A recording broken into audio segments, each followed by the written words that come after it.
Hello DD family, சுண்டக்காய் புளிக்குழம்பு செய்யலாமா? தேவையான இன்க்ரீடியன்ஸ் எல்லாம் பிஃபோராக ரெடி பண்ணி வச்சுக்கிட்டா ஒரு 10 மினிட்ஸில் சூப்பரான புளிக்குழம்பு ரெடி. சுண்டக்காவை இப்படி உரலில் போட்டு நல்லா இடித்து உப்பு தண்ணியில் அலசி வச்சுக்கோங்க. எப்போவும் ஒரே மாதிரியான வெஜிடேபிள்ஸை சாப்பிடாம கொஞ்சம் டிஃப்ரெண்ட்டான வெஜிடேபிள்ஸை weekly once or twice try பண்ணுங்கள். சுண்டக்காய், கொத்தவரங்காய், பாவக்காய், பிரண்டை, வாழைத்தண்டு, வாழைப்பூ இதிலெல்லாம் நிறைய ஹெல்த் பெனிஃபிட்ஸ் இருக்குது.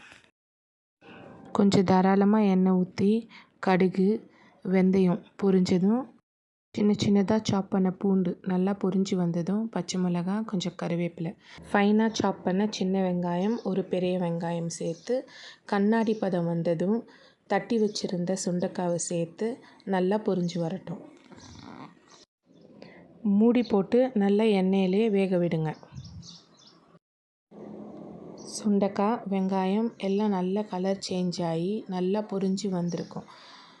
அந்த டைமில் ஃபைனாக சாப் பண்ண தக்காளி 2, கொஞ்சம் உப்பு சேர்த்து நல்லா வதக்கி விடுங்க. மூடி போட்டு நல்லா தக்காளி வெந்து வந்ததும் மஞ்சள் தூள், மிளகாய்த்தூள், தனியாத்தூள், உப்பு, மிளகுத்தூள், சீரகத்தூள், வெந்தயத்தூள் எல்லாம் சேர்த்து நல்லா பொரிஞ்சு வரட்டும். ஒரு லெமன் சைஸ் புளியை நல்லா கரைச்சி சேர்த்துக்கோங்க. கொதிச்சு வந்ததும் கொஞ்சம் கஸ்தூரி மேத்தி, கொஞ்சம் கொத்தமல்லி சேர்த்து எண்ணெய் பிரிஞ்சதும் இறக்குனா மணக்க மணக்க சுண்டக்காய் புளிக்குழம்பு ரெடி.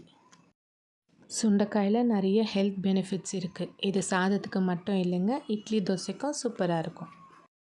சமையலை கஷ்டப்பட்டு இல்லைங்க, இஷ்டப்பட்டு செய்யுங்க. நீங்கள் சமைக்கிறது அடி தூளாக இருக்கும்.